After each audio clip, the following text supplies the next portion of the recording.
नमस्कार दोस्तों, आप सभी का स्टेप अप यूट्यूब चैनल पे स्वागत है।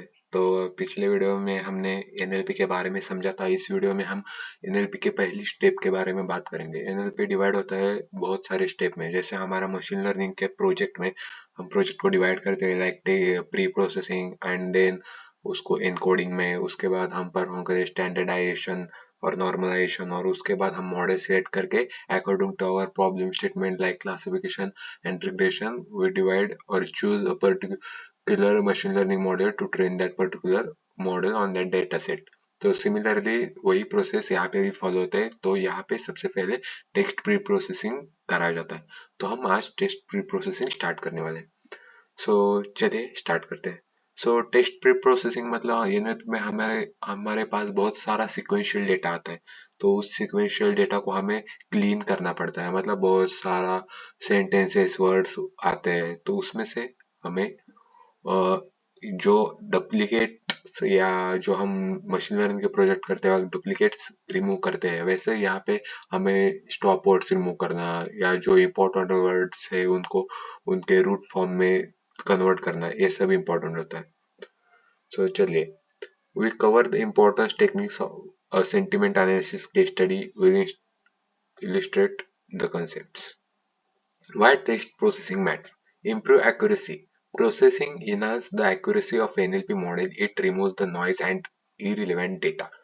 प्री प्रोसेसिंग करके हम नॉइज और इरिलेवेंट डेटा को एलिमिनेट करते हैं, जिससे हमारा मॉडल सिर्फ और सिर्फ इम्पोर्टेंट बातों पे या इम्पोर्टेंट वर्ड्स पे फोकस करे। रिड्यूस कॉम्प्लेक्सिटी, बेटर इंसाइट्स, तो हमारा रिजल्ट बहुत अच्छे से आता है इसलिए। इसमें होता है क्लीनिंग, मतलब removing HTML tag, special characters and unnecessary white space to standardize the text. Then second है टोकनाइजेशन। तो टोकनाइजेशन में हम क्या करते हैं कि बड़ा सा एक सेंटेंस है तो उसमें उसको वर्ड्स में डिवाइड करते हैं, या बहुत बड़ा पैराग्राफ है उसको सेंटेंस में डिफरेंट डिफरेंट कन्वर्ट करते हैं according to our problem statement. तो उसको बोला है टोकनाइजेशन। उसके बाद है stop word remove. Stop word मतलब क्या है कि जो वर्ड्स होते हैं like is, an, a, likewise, जो वर्ड्स ज्यादा मीनिंग नहीं रखते, मतलब बार बार रिपीट होते हैं, तो जो बार बार रिपीट है वो यूजलेस है हमारे लिए वर्ड्स, क्योंकि वो इम्पोर्टेंट नहीं रखते, क्योंकि वो बार बार रिपीट हो रहे हैं। इम्पोर्टेंट क्या है कि ही इज अ गाय, तो गाय ये इम्पोर्टेंट है बिकॉज उसी वर्ड में है कि वो पर्टिकुलर पर्सन एक पर गाय है, लाइक दैट। तो stop word removed, then stemming and limitation means converting the words into its root form, जो हम आगे देख के उसका कोडेड इम्प्लीमेंटेशन भी देखेंगे। केस स्टडी कहाँ यूज होता है? Objective, determine the sentiment of the customer review product, online consumer review. और इसके लिए टेक्स्ट प्री प्रोसेसिंग के लिए हम पाइथन के एनएलटी के और scikit-learn लाइब्रेरीज को यूज करते हैं, और हम टेक्स्ट प्री प्रोसेसिंग के लिए ये भी यूज कर सकते हैं हमारा regular expression also. Data acquisition means इसके स्टेप्स क्या है कि data collection, initial understand of the data, like कि क्या करना है कुछ नहीं, ये सब रोड मैप बनाने। तो इसमें क्या क्या करना है, वाइट स्पेस रिमूवर, क्लीनिंग में क्या क्या करना है, ये स्टेप्स। तो टोकनाइजेशन में क्या होता है कि टोकनाइजेशन, अब अभी मैं आपको एक कंसेप्ट बताऊंगा। टोकनाइजेशन मतलब आपके पास समझ लो एक बड़ा सा पैराग्राफ है, तो उस पैराग्राफ को आप डिफरेंट डिफरेंट सेंटेंसेस में डिवाइड कर रहे हो, क्योंकि मशीन अचानक से पूरा का पूरा पैराग्राफ तो नहीं समझेगी, और उस सेंटेंसेस को आप वापस डिफरेंट डिफरेंट वर्ड्स में कन्वर्ट करते हो, क्योंकि मशीन को, आपको पता है मशीन तो न्यूमेरिकल वैल्यूज को अंडरस्टैंड करती है, उनको वेट्स को या बाइनरी इनपुट्स को। मशीन ये कैटेगरिकल वेरिएबल्स को अंडरस्टैंड नहीं करती। हम मशीन लर्निंग में भी इसको इनकोडिंग करते थे, तो यहाँ पे भी हमें इनकोडिंग करना पड़ता है। तो उसके लिए हमें हर एक सेंटेंस को डिफरेंट डिफरेंट वर्ड्स में डिवाइड करना पड़ता है, तो उसको हम बोलेंगे tokenization. Divide the text into individual words. Individual words में डिवाइड किया तो वो हर एक वर्ड हो गया है पर्टिकुलर टोकन।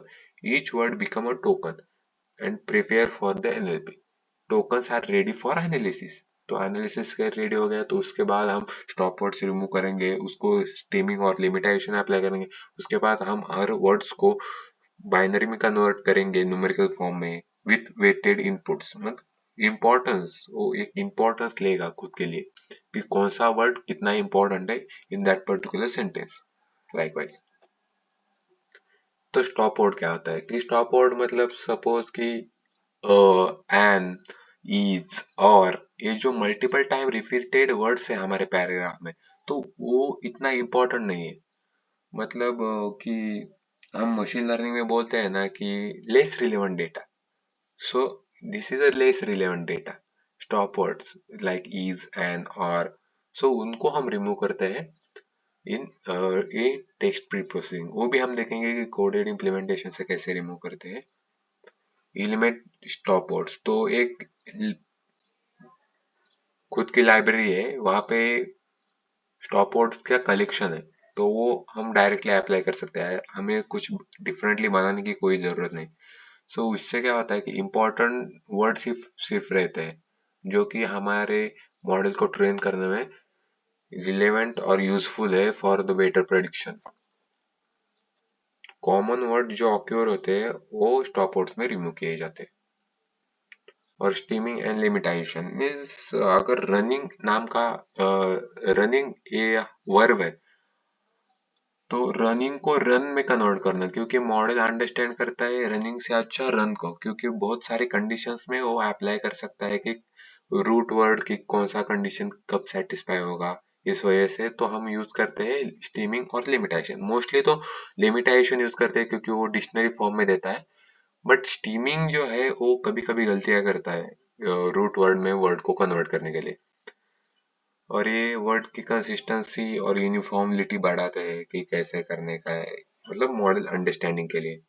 क्योंकि अगर एक पैराग्राफ है उसमें रन भी वर्ड आया है और रनिंग भी वर्ड आया है, तो मॉडल उनको अगर इनकोडिंग करेंगे तो डिफरेंट डिफरेंट नंबर दे सकता है, तो वो वहां पे उनकी जो अंडरस्टैंडिंग है मॉडल की वो कम हो जाएगी, तो उनका जो कनेक्शन है वो टूट सकता है क्योंकि नंबर डिफरेंट असाइन हो। तो यहाँ पे हम लिमिंग और स्टेमिंग अप्लाई करके उनको रूट फॉर्म में कन्वर्ट करेंगे, तभी हमारा जो इनकोडिंग होगा वो सिमिलर होगा, तो वहां पे जो उनका रिलेशनशिप है वो वहीं पे रहेगा, जो मॉडल अंडरस्टैंड करके लेगा खुद से ट्रेनिंग के वक्त।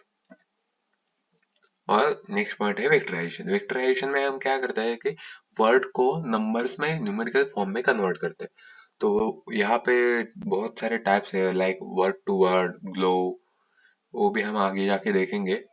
तो यहाँ पे हम देख सकते हैं कि convert the text into numerical vectors, this shows the machine learning algorithm to process the data common methods including TF, IDF and words embedding. तो TF IDF में क्या होता है कि टर्म फ्रीक्वेंसी और इनवर्स डॉक्यूमेंट फ्रीक्वेंसी रहते हैं।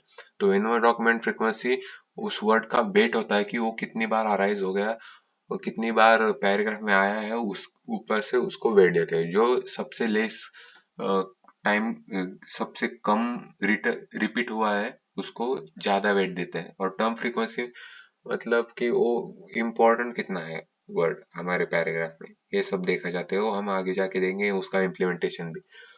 तो यहाँ पे दिखा रहा है ना ये कि ये आ रहा है कि अबव 30 और बिलो 60 एक्सीलेंट का ऑकरेंस है हमारे पैराग्राफ में। टेरिबल का ऑकरेंस है अबव 80। गुड का है between 24 to 60, likewise. So thank you. Next video में मैं आपको कोडिंग इम्प्लीमेंटेशन के साथ बताऊंगा कि क्या क्या ऑपरेशन कर सकते हैं।